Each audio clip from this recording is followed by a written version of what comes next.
Good morning, class 8 student. Very good morning. Today we will start our chapter number 6, My Elder Brother, मेरे बड़े भाई. And this story is written by Munshi Premchand. चलिए देखते हैं इस कहानी में क्या है. बड़े भाई, आपके भी बड़े भाई या बहन हैं? तो कैसा बिहेव करते हैं आपके साथ में? आपको समझाते हैं अगर आप कोई मिस्टेक कर देते हैं, या फिर अपना रौब जमाते हैं? और आप छोटे हैं उनसे, तो आप उनके साथ कैसा बिहेव करते हैं? ओके, चलिए स्टार्ट करते हैं. बहुत ही अच्छी स्टोरी है और एक छोटा सा इमोशंस भी जुड़ा है बड़े भाई के साथ. बड़ा भाई तो होना चाहिए. चलिए स्टार्ट करते हैं. माई big brother was 5 years older than me. मेरे बड़े भाई साहब, बहुत पुरानी बात है ना, तो ऐसे ही बोलते थे, ठीक है. मेरे बड़े भाई साहब मुझसे 5 साल बड़े थे. कितने बड़े थे? 5 साल. But only 3 grade ahead. यहाँ ग्रेड का मतलब हो गया बच्चों, आपका जो स्टडी होते हैं ना, क्लास 1 2 3, तो यहाँ ग्रेड से शो किया गया उसको, ठीक है. लेकिन वो मुझसे 3 ग्रेड ही आगे थे तो 5 साल बड़े, लेकिन आगे कितने थे? 3 ग्रेड ही आगे थे, यानी कि 3 क्लास ही उनसे आगे थे. He had begun his study at the same as I had. और उन्होंने भी उसी उम्र में पढ़ना शुरू किया जब मैंने शुरू किया. यानी कि उनकी जो स्टडी थी, भैया की स्टडी, और जो ये बता रहे हैं नरेटर, उनकी पढ़ाई दोनों की बराबर शुरू हुई. He did not like the idea of proceed hastily in an important matter like education. He did not like मतलब उनको पसंद नहीं था. क्या पसंद नहीं था? आइडिया ऑफ प्रोसीड हैस्टली, यानी कि जल्दीबाजी में एजुकेशन लेना उनको पसंद नहीं था. In an important matter like education, और वो भी एजुकेशन जैसे इम्पॉर्टेंट मैटर में वो जल्दीबाजी करना पसंद नहीं करते थे, ठीक है. इट मीन्स ये हो गया कि जो एजुकेशन जैसे जो इम्पोर्टेंट मैटर है, उनमें उनके भैया जल्दीबाजी करना पसंद नहीं करते थे. He wanted to lay a firm foundation for that edifice. Edifice का मीन्स हो गया बच्चों यहाँ पे बहुत ही बड़ी इमारत हो गया, ठीक है. अब वो ये कहते थे कि अगर मान लो कोई चीज़ स्ट्रॉन्ग नहीं है, किसी की फाउंडेशन स्ट्रॉन्ग नहीं है, तो उस पर एक बहुत ही बड़ी इमारत खड़े करने से कोई फ़ायदा नहीं है, ठीक है. तो इसलिए वो क्या चाहते थे कि पहले फाउंडेशन स्ट्रॉन्ग हो, यानी कि एजुकेशन का जो बेस है वो पहले स्ट्रॉन्ग हो, फिर धीरे धीरे आगे बढ़ेंगे, ठीक है. तो इसलिए वो जल्दीबाजी नहीं करते थे पढ़ाई के मामले में. So it took 2 years to do 1 year's work. इसलिए वो क्या करते थे? 1 साल के काम को 2 साल में करते थे. समटाइम्स ही इवन टुक 3, और कभी कभी तो 3 साल ही लग जाते थे. कितने लग जाते थे? 3 साल लग जाते थे. बड़े आराम से काम करते थे उनके भैया एजुकेशन को लेके. I was younger, he the older. मैं तो छोटा था और वो बड़े थे. आई वॉज 9, मेरी उम्र 9 साल की थी. बट ही वॉज 14 बींग, और वो मुझसे, और वो कितने साल के थे? 14 साल के थे. He had full rights to supervise मतलब ध्यान देना, एंड इंस्ट्रक्ट मी. इंस्ट्रक्ट मतलब निर्देश देना कि ये करो या वो करो, ऐसा, ठीक है. और उनका ये पूरा अधिकार था कि वो मुझे मतलब सुपरवाइज करे कि मैं क्या कर रहा हूँ, क्या नहीं कर रहा, और मुझे पूरा इंस्ट्रक्शन देने का उनको अधिकार था. And I was accepted to accept every order to his as law.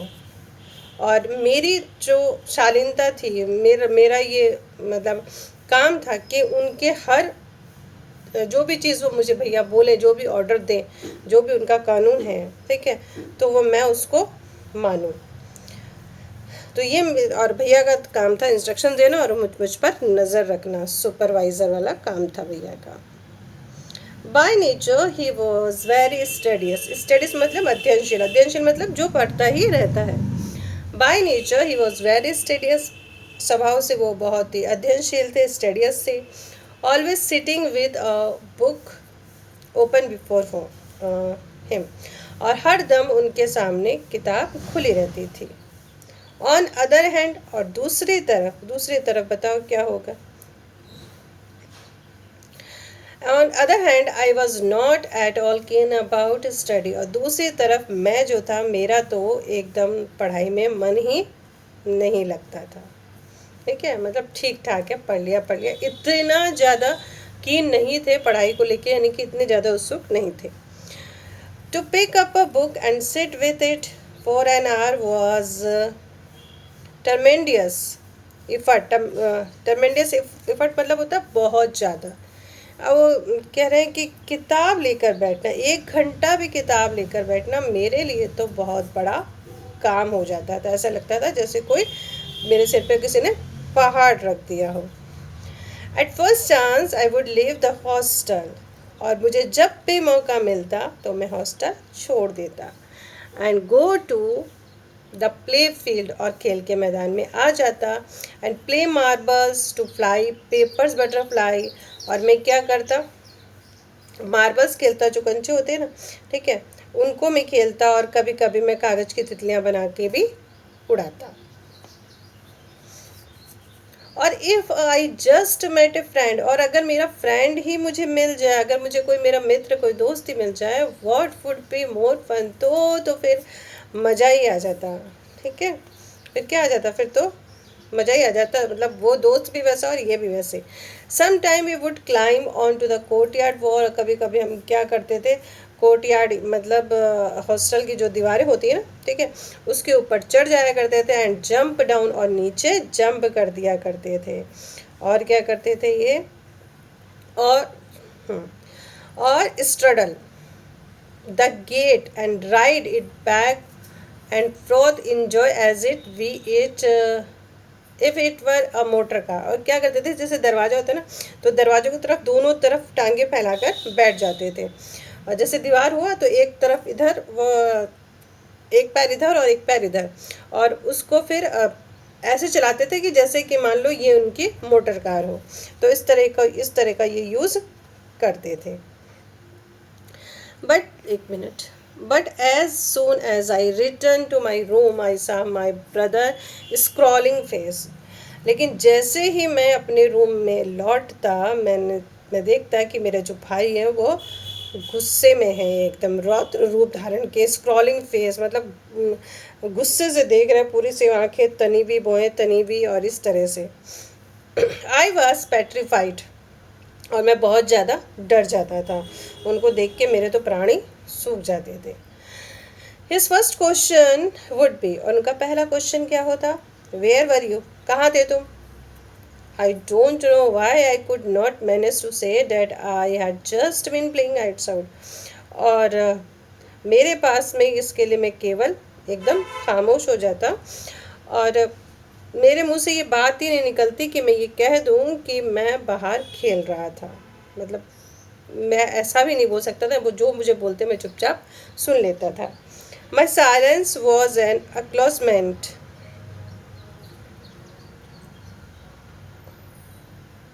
Acknowledgement, ठीक है, एक्नॉलेजमेंट का मतलब होता है एक्सेप्ट कर लेना, स्वीकार कर लेना, मान लेना, ठीक है, acknowledgement. My silence was an acknowledgement of my guilty, और मेरी जो खामोशी ये मान लेती थी कि मैंने कोई गिल्ट किया है, कोई अपराध किया है। And my brother's only remedy for is was to greet me with a reproach through a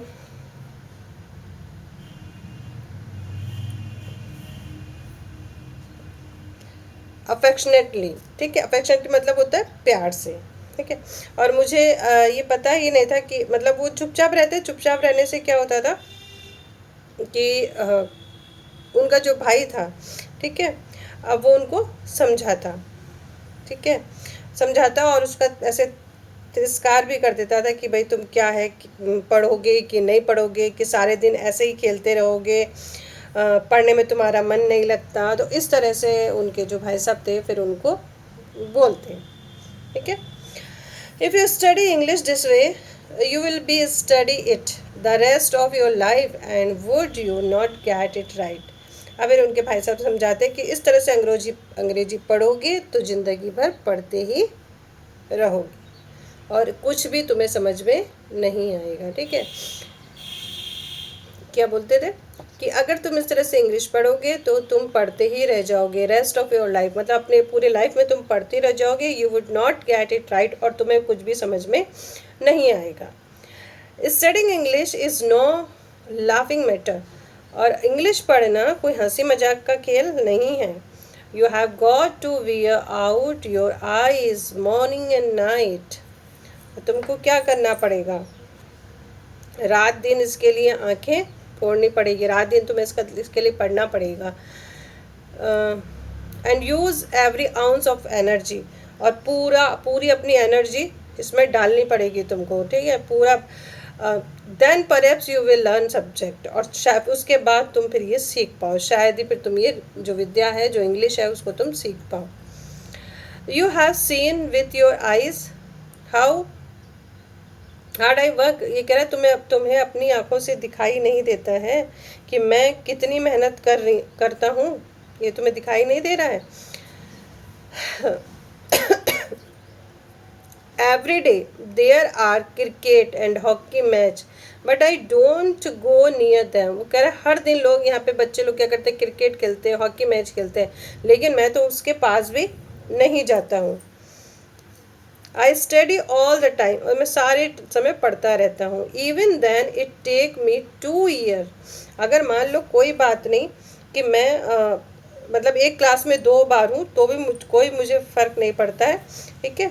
और even 3 go to up 1 grade, और अगर 1 साल और भी लग जाए तो मुझे कोई परवाह नहीं है, लेकिन मैं सारा दिन पढ़ता रहता हूँ।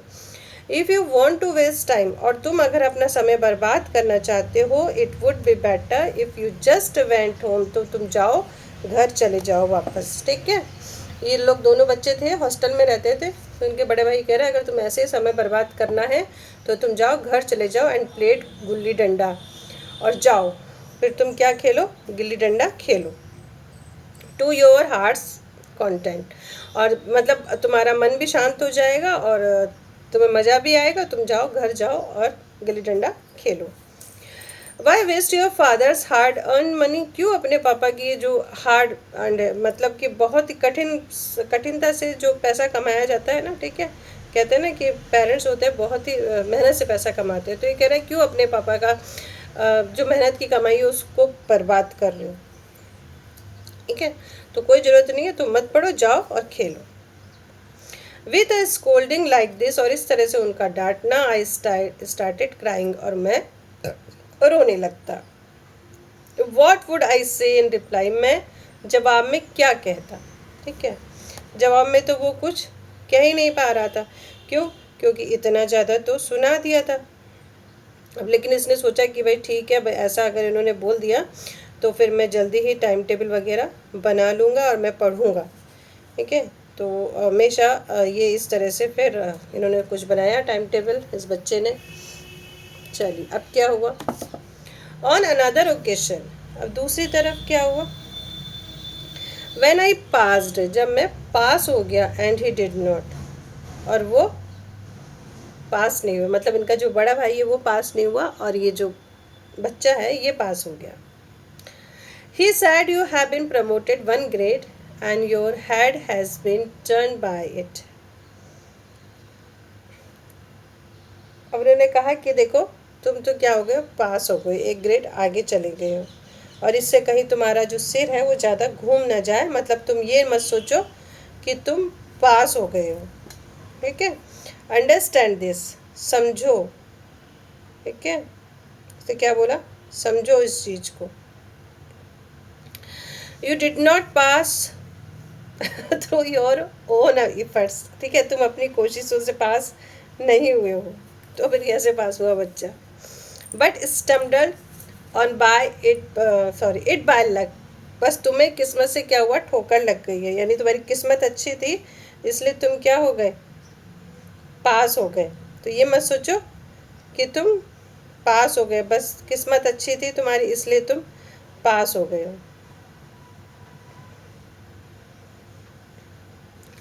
Some time in gulli danda to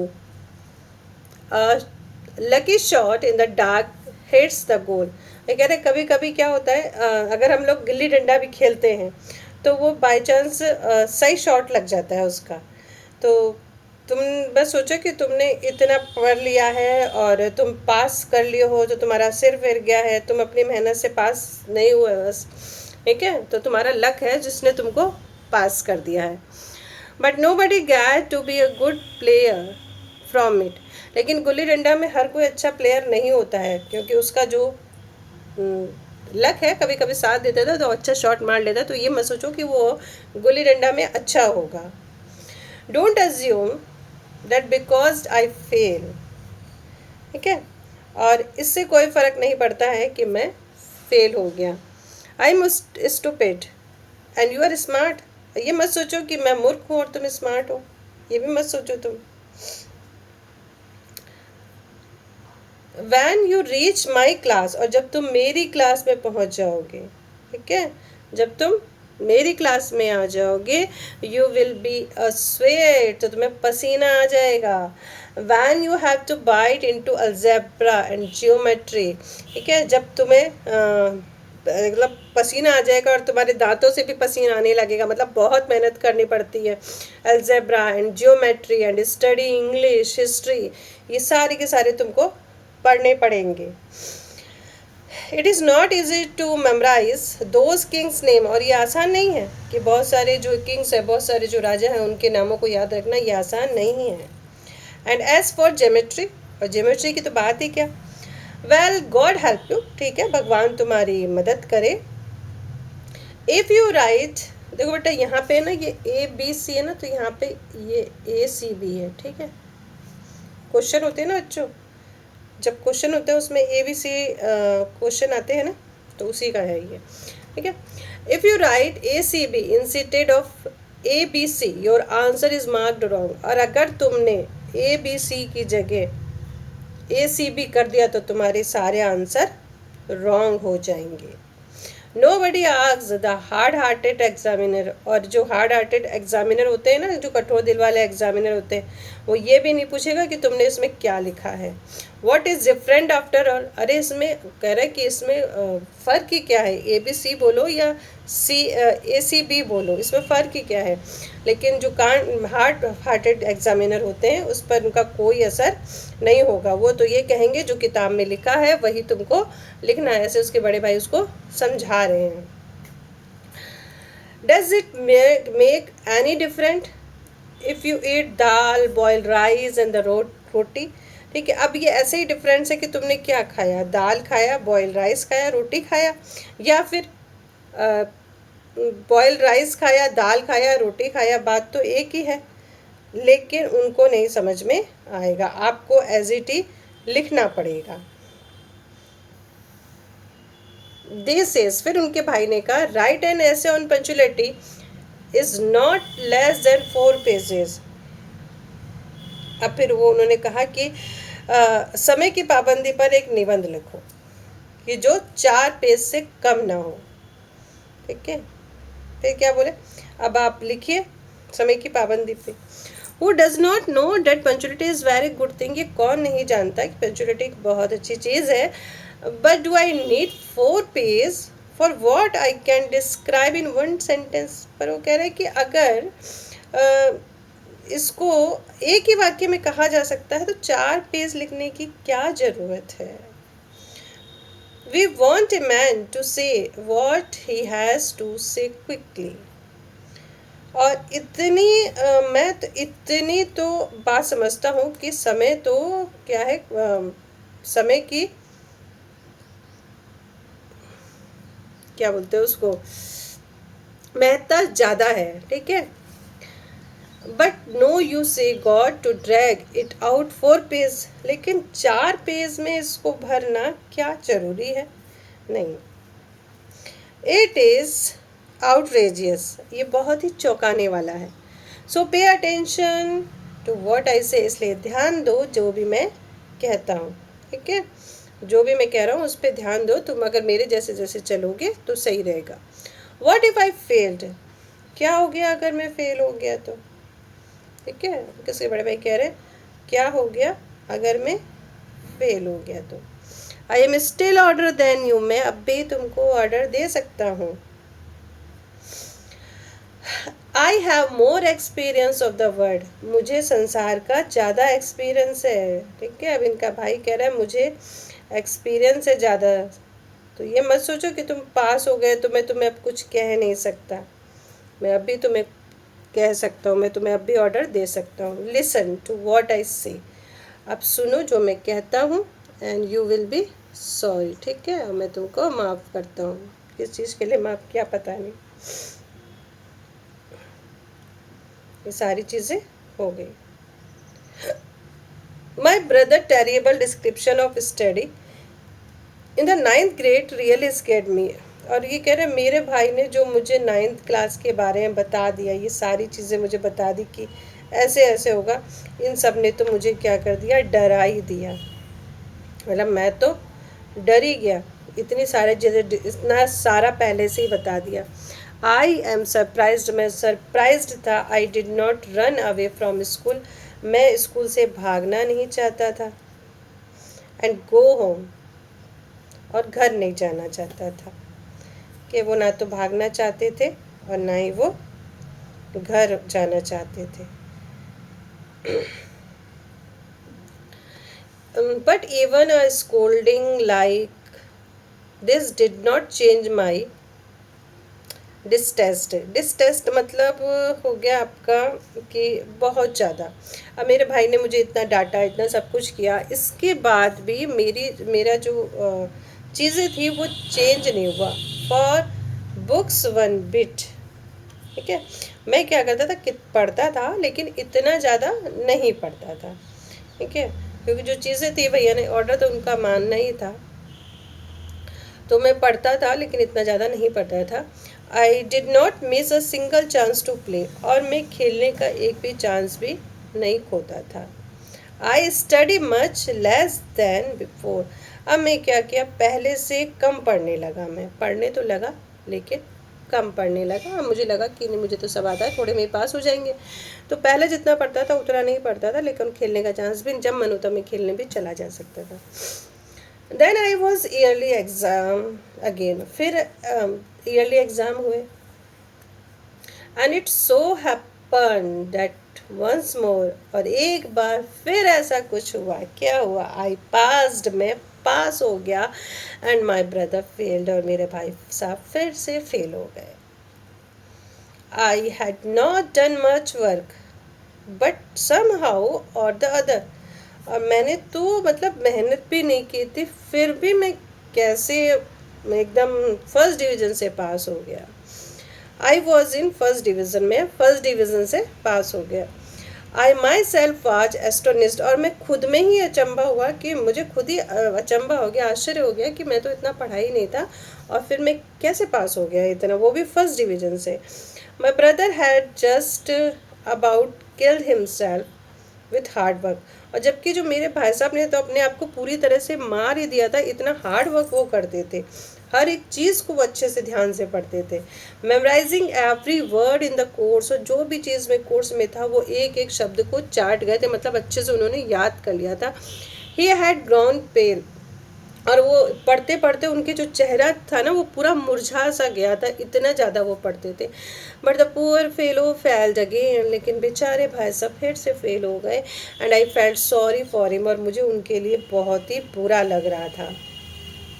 my pleasure of passing was reduce to half, और मेरे जो पास होने का खुशी थी वो आधी हो गई, क्योंकि भाई सब फेल हो गए तो मुझे अच्छा नहीं लग रहा था। There was a difference of only a grade left between my brother and me. अब केवल 1 साल का ही अंतर रह गया था मुझ में और मेरे भाई में। इट मीन्स मैं क्लास 8 में आ गया और मेरा भाई अभी क्लास 9th में ही था। The thought crossed my mind that if he failed just once more, और मेरे मन में एक चीज़ आ गई फिर से कि अगर भाई साहब एक बार और फेल हो जाए तो I would be at the same level as he, और मैं फिर उसी लेवल में आ जाऊंगा जिस लेवल में वो हैं। यानी कि अगर भाई साहब 9th क्लास में फिर से फेल हो गए तो मैं भाई साहब के बराबर ही आ जाऊंगे। तो ऐसा मेरे मन में विचार आ गया। ऐसे भी बच्चे होते हैं। I would be at the same level. Okay. Then what ground would be have of lecturing me? ठीक है। और फिर वो किस आधार पर मुझे लेक्चर देंगे? ठीक है, फिर तो मुझे लेक्चर दे ही नहीं पाएंगे। ओके, जो भी नसीहत वगैरह जो देते हैं फिर वो मुझे नहीं दे पाएंगे। But I voluntary rejected the worthy idea, लेकिन मैंने इस तरह का जो आइडिया है उसको अपने दिमाग से निकाल दिया। Now my brother had become gentle toward me. अब मेरे जो भाई हैं वो आए। ठीक है, perhaps he himself was beginning to understand, शायद वो समझे उस चीज को, that he no longer had a right to tell me or last as a much before. ठीक है, अब वो उनके पास में आए और भाई साहब कुछ नर्म से पड़ गए, और कई बार जब मुझे डांटना था तो थोड़े से वो कम भी पड़ गए। अब हो सकता है कि शायद वो मुझे समझने लगे हों। ठीक है,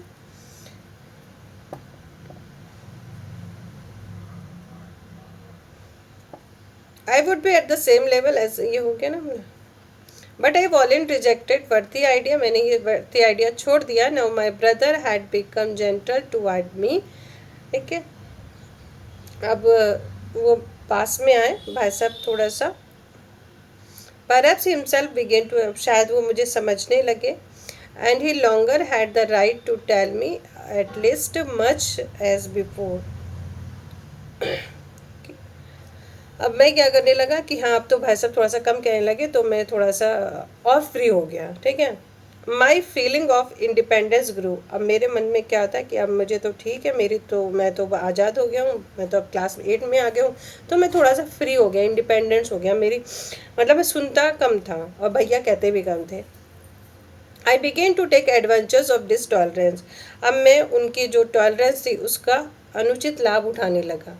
मतलब अब भैया चुप रहने लगे, मुझे कुछ बोलते नहीं थे, तो फिर जब कोई प्रेशर ही नहीं रहेगा तो बच्चा क्या एकदम फ्री हो गया, तो फ्री हो गया।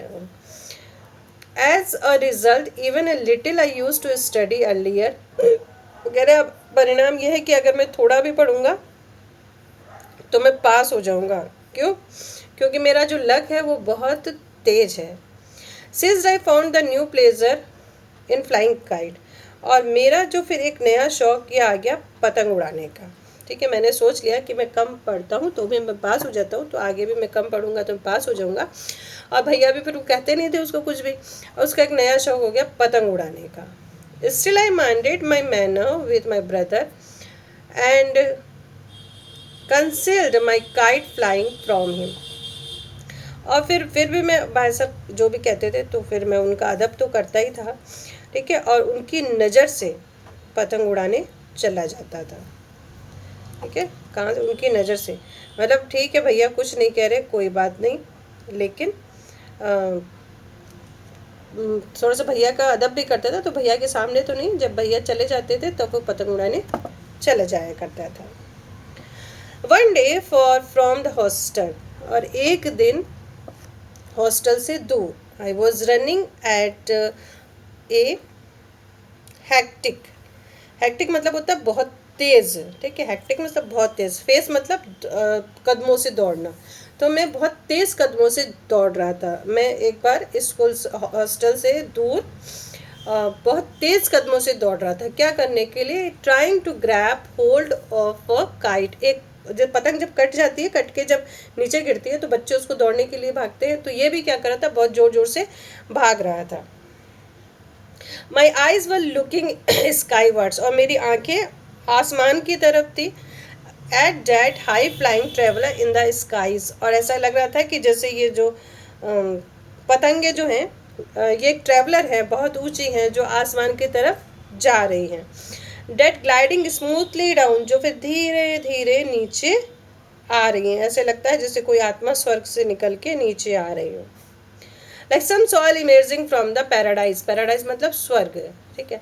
ऐसा लग रहा था जैसे कोई आत्मा स्वर्ग से उतर के नीचे आ रही हो धीरे धीरे, तो ये पतंग को इन्होंने आत्मा कह दिया। Freed of body attachment be incarnation in a new life, और ऐसा लग रहा था कि जैसे ये नई चीज़ें ग्रहण करने के लिए आ रही हो, और बच्चों की पूरी सेना एक मतलब उसका उसका स्वागत करने के लिए आ रही है। The whole army of boys came reaching out to welcome with long thick bamboo rod. अच्छा, आप लोगों ने देखा होगा जब बच्चे पतंग ऐसे नीचे गिरती है ऊपर से, तो एक बांस का डंडा लिए रहते हैं, उसके अंदर कुछ झाड़ियाँ सी लगा देते हैं ताकि पतंग उनको मिल जाए। तो कह रहे हैं कि पूरे बच्चों की जो सेना थी, पूरे बच्चों की सेना एक झाड़दार बांस ली हुई थी और उसका स्वागत करने के लिए दौड़ रही थी, मतलब उसको लेने के लिए दौड़ रही थी। Nobody was aware who was in front and who behind, और किसी को ये परवाह नहीं थी कि उनके आगे कौन है और उनके पीछे कौन है, यानी कि सारे बच्चों का जो ध्यान था वो सिर्फ पतंग पर ही था कि किस तरह से पतंग को लेना है, कौन उनके आगे आ रहा है कौन उनके पीछे आ रहा है, इससे कोई मतलब नहीं था। It was as though every one of them was flying along with that kite in the sky, मानो कि सभी उस पतंग के साथ ही आकाश में उड़ रहे हों, ठीक है। मतलब जहाँ जहाँ वो पतंग जा रही थी वहाँ वहाँ ये लोग बच्चे भी जा रहे थे। Where everything is at one level without cars और trains और car, ओ ठीक है, और जहाँ पे सब कुछ समतल है, जहाँ पे ना कोई मोटर है ना कोई गाड़ी है ना ट्राम है, मतलब बहुत ही खुली जगह है, खुली जगह से वो आ रही है और आ रहे सारे बच्चे उसके पीछे पीछे जा रहे हैं, जहाँ जहाँ तक वो पतंग जा रही है वहाँ तक ये बच्चे भी जा रहे हैं। Suddenly I called with my brother, और अचानक मैं अपने बड़े भाई से टकरा गया।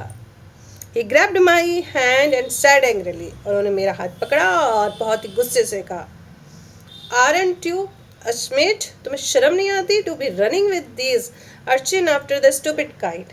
urchins का मतलब होता है जो गली वाले जो बच्चे होते हैं, ठीक है, नटखट लड़के। तो कह रहे तुमको शर्म नहीं आती कि तुम इन सब बच्चों के साथ साथ इस पतंग को लेने के लिए दौड़ रहे हो?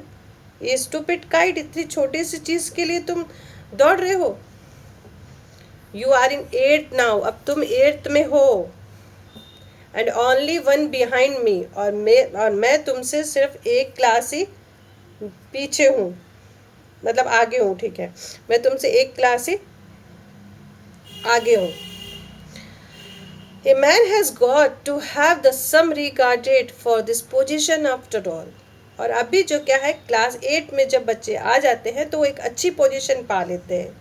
एक ज़माना था कि लोग 8वीं पास करके तहसीलदार बन जाया करते थे, ऐसा उनको समझा रहे कि अच्छी पोजीशन गेट कर लेते थे। यू मस्ट हैव assumed,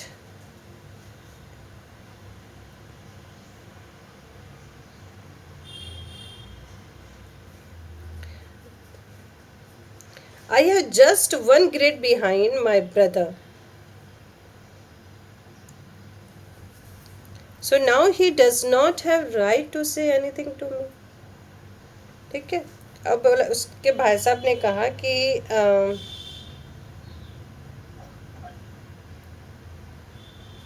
एक मिनट, कहाँ पे थे हम लोग, ठीक है, यहाँ था।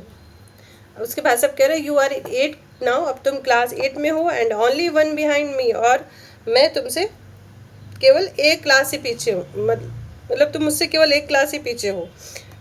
A man has got to have the some regarded for the this position after all. और ये क्या है, अगर मतलब इस तरह से अभी तक तो तुम्हारी इस क्लास के जो बच्चे हैं या जो क्लास 8 के बच्चे हैं वो तो अच्छी पोजीशन गेट कर लेते हैं, अच्छी पोजीशन गेट कर लेते हैं। यू मस्ट हैव assumed, तुम्हें assumed होना चाहिए। I am just one grade behind, ठीक है। वो कह रहा मैं तो केवल अपने भाई से एक क्लास से पीछे था। So now he does not to have right to say anything. Oh, तो ये कह रहा है कि तो उन्हें मुझे कुछ कहने का अधिकार नहीं था। बट यू आर मिस्टेकन, तो तुम गलत हो। तो मतलब उसका जो बड़ा भाई है उसको कह रहा है कि तुम क्या सोच रहे हो कि तुम मुझसे सिर्फ एक क्लास आगे हो और मैं तुम पीछे हो, और मैं तुमसे एक क्लास आगे हूँ, मतलब एक क्लास का डिफरेंस है। तो तुम ये मत सोचना कि मुझे तुम्हें कहने का कोई अधिकार नहीं है। अगर तुम ऐसा सोचते हो तो ये तुम्हारी सबसे बड़ी गलती है। I am 5 years older than you, मैं तुमसे 5 साल बड़ा हूँ। कितने साल बड़ा हूँ? मैं तुमसे 5 साल बड़ा हूँ। And even if you come into my grade today, और आज तो अगर तुम मेरी क्लास में भी आ जाओ, मतलब तुम 9th में भी आ जाओ, nobody, not even god, यानी कि कोई नहीं, यहाँ तक कि भगवान भी नहीं, can remove the 5 years difference between us, यानी कि भगवान भी तुम्हारे और मेरे बीच का जो 5 साल का अंतर है उसको मिटा नहीं सकते। मैं तुमसे हमेशा 5 साल बड़ा ही रहूँगा। The experience I have of life, ठीक है, मुझे जीवन का तजुर्बा है, मुझे जीवन का एक्सपीरियंस है।